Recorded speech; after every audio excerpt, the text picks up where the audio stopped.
Welcome to our channel. Today we how to backup Trello boards to Notion using automation workflows. Easy tutorial step by step clearly. To backup your Trello boards to Notion using automation workflows, start by opening your Trello account. Navigate to the board you wish to backup. Click on the Show menu button on the right side of the board. Select More, and then click on Print and Export. Choose Export as JSON to download your board data. Next, set up your Notion account if you haven't already. Open Notion and create a new page for your Trello backup. Visit the Integrations page on Notion to generate an integration token. Copy your integration token for later use. Now, head to Zapier, a popular automation tool. Create a new Zap by clicking on Make a Zap.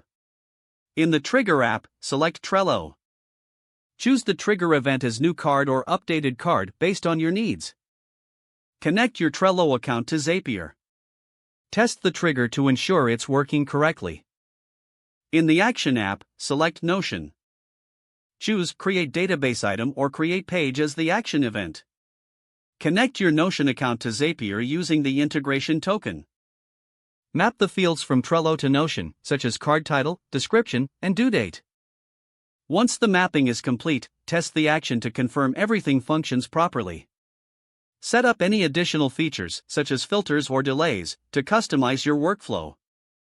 Name your Zap and turn it on to enable the automation. Now, every new or updated card in Trello will automatically appear in Notion. To back up existing cards, you may need to create a manual export and import process. For that, go back to your JSON file and open it in a code editor.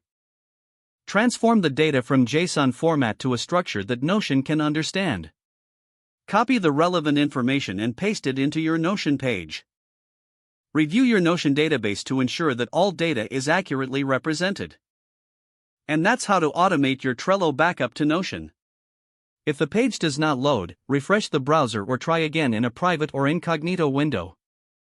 Don't forget to like this video and subscribe to our channel for more step-by-step tech guides.